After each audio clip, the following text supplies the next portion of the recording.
Owing to the cant of the vessel, the mast hung far out over the water, and from my perch on the cross-trees I had nothing below me but the surface of the bay. Hans, who was not so far up, was in consequence nearer to the ship, and fell between me and the bulwarks. He rose once to the surface in a lather of foam and blood, and then sank again for good. As the water settled, I could see him lying huddled together on the clean, bright sand in the shadow of the vessel's sides. A fish or two whipped past his body. Sometimes, by the quivering of the water, he appeared to move a little, as if he were trying to rise, but he was dead enough for all that, being both shot and drowned, and was food for fish in the very place where he had designed my slaughter. I was no sooner certain of this than I began to feel sick, faint, and terrified. The hot blood was running over my back and chest. The dirk, where it had pinned my shoulder to the mast, seemed to burn like a hot iron. Yet it was not so much these real sufferings that distressed me, for these, it seemed to me, I could bear without a murmur. It was the horror I had on my mind of falling from the cross-trees into that still green water beside the body of the coxswain. I clung with both hands till my nails ached, and I shut my eyes as if to cover up the peril.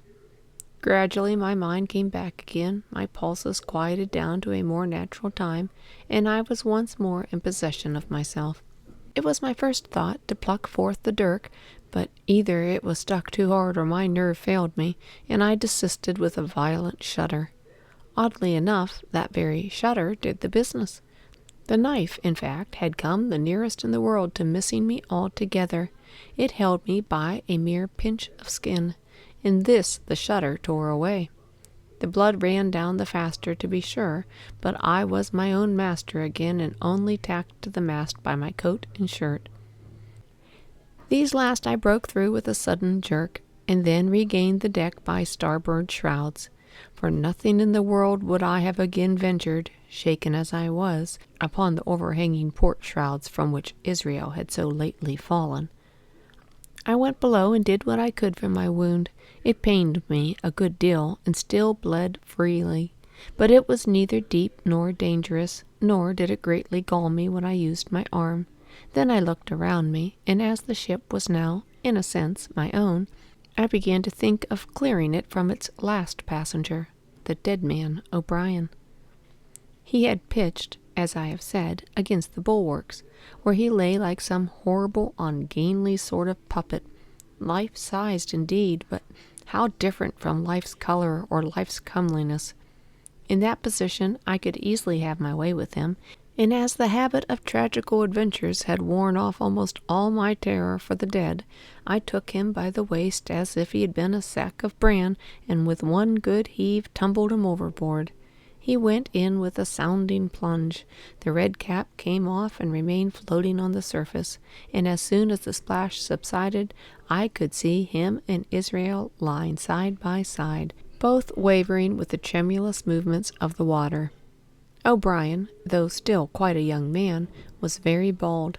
There he lay, with that bald head across the knees of the man who had killed him, and the quick fishes steering to and fro over both. I was now alone upon the ship. The tide had just turned. The sun was within so few degrees of setting that already the shadow of the pines upon the western shore began to reach right across the anchorage and fall in patterns on the deck. The evening breeze had sprung up, and though it was well warded off by the hill with the two peaks upon the east, the cordage had begun to sing a little softly to itself, and the idle sails to rattle to and fro. I began to see a danger to the ship. The jibs I speedily doused and brought tumbling to the deck, but the mainsail was a harder matter. Of course, when the schooner canted over, the boom had swung outboard, and the cap of it and a foot or two of sail hung under water. I thought this made it still more dangerous, yet the strain was so heavy that I half feared to meddle. At last I got my knife and cut the halyards. The peak dropped instantly. A great belly of loose canvas floated broad upon the water, and since, pull as I liked, I could not budge the downhaul, that was the extent of what I could accomplish. For the rest, the Hispaniola must trust to luck, like myself. By this time the whole anchorage had fallen into shadow, the last rays, I remember, falling through a glade of the wood and shining bright as jewels on the flowery mantle of the wreck. It began to be chill. The tide was rapidly fleeting seaward, the schooner settling more and more on her beam ends. I scrambled forward and looked over. It seemed shallow enough, and holding the cut hawser in both hands for a last security, I let myself drop softly overboard. The water scarcely reached my waist. The sand was firm and covered with ripple marks, and I waded ashore in great spirits, leaving the Hispaniola on her side, with her mainsail trailing wide upon the surface of the bay. About the same time, the sun went fairly down, and the breeze whistled low in the dusk among the tossing pines. At least, and at last, I was off the sea, nor had I returned thence empty-handed. There lay the schooner, clear at last from buccaneers and ready for our own men to board and get to sea again. I had nothing nearer my fancy than to get home to the stockade and to boast of my achievements. Possibly I might be blamed a bit for my truancy, but the recapture of the Hispaniola was a clinching answer, and I hoped that even Captain Smollett would confess I had not lost my time. So thinking, and in great spirits, I began to set my face homeward for the blockhouse and my companions. I remembered that the most easterly of the rivers which drain into Captain Kidd's anchorage ran from the two-peaked hill upon my left, and I bent my course in that direction that I might pass the stream while it was small. The wood was pretty open, and keeping along the lower spurs, I had soon turned the corner of that hill, and not long after waded to the midcalf across the watercourse. This brought me near to where I had encountered Ben Gunn, the maroon, and I walked more circumspectly, keeping an eye on every side. The dusk had come nigh hand completely, and as I opened out the cleft between the two peaks, I became aware of a wavering glow against the sky, where, as I judged, the man of the island was cooking his supper before a roaring fire. And yet I wondered in my heart that he should show himself so careless. For if I could see this radiance, might it not reach the eyes of Silver himself, where he camped upon the shore among the marshes? Gradually the night fell blacker. It was all I could do to guide myself even roughly toward my destination. The double hill behind me and the spyglass on my right hand looked faint and fainter. The stars were few and pale, and in the low ground where I wandered, I kept tripping among bushes and rolling into sandy pits. Suddenly, a kind of brightness fell about me. I looked up. A pale glimmer of moonbeams had alighted on the summit of the spyglass, and soon after I saw something broad and silvery moving low down behind the trees, and knew the moon had risen. With this to help me, I passed rapidly over what remained of my journey, and sometimes walking, sometimes running, I impatiently drew near the stockade. Yet, as I began to thread the grove that lies before it, I was not so thoughtless but that I slackened my pace and went a trifle warily. It would have been a poor end of my adventure to get shot down by my own party in mistake. The moon was climbing higher and higher. Its light began to fall here and there in masses through the more open districts of the wood, and right in front of me a glow of a different color began appearing through the trees. It was red and hot, and now and again it was a little darkened, as it were the embers of a bonfire smoldering. For the life of me I could not think what it might be. At last I came right down upon the borders of the clearing. The western end was already steeped in moonshine. The rest, in the blockhouse itself, still lay in black shadow, checkered with long silvery streaks of light.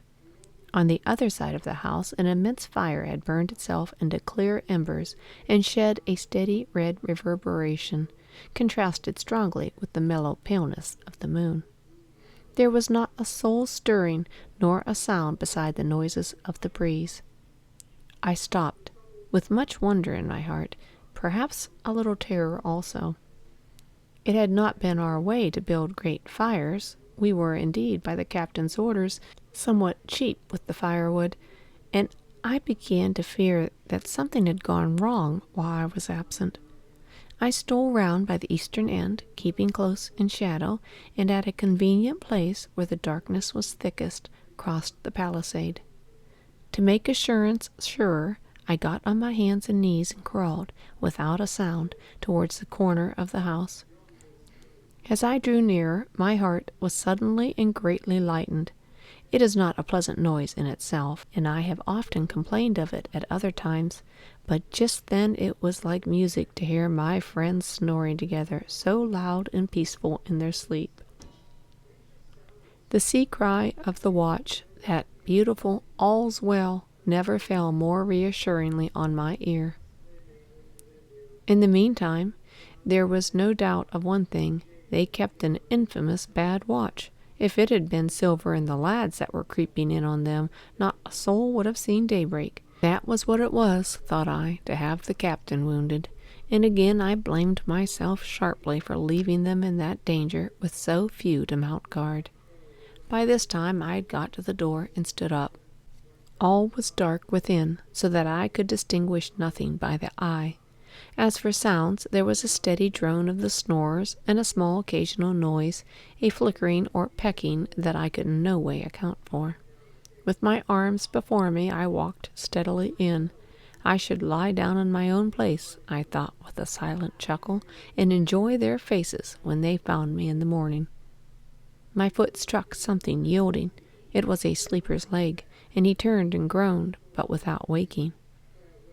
And then, all of a sudden, a shrill voice broke forth out of the darkness. "Pieces of 8, pieces of 8, pieces of 8. And so forth, without pause or change, like the clacking of a tiny mill. Silver's green parrot, Captain Flint. It was she whom I had heard pecking at a piece of bark. It was she, keeping better watch than any human being, who thus announced my arrival with her wearisome refrain. I had no time left me to recover.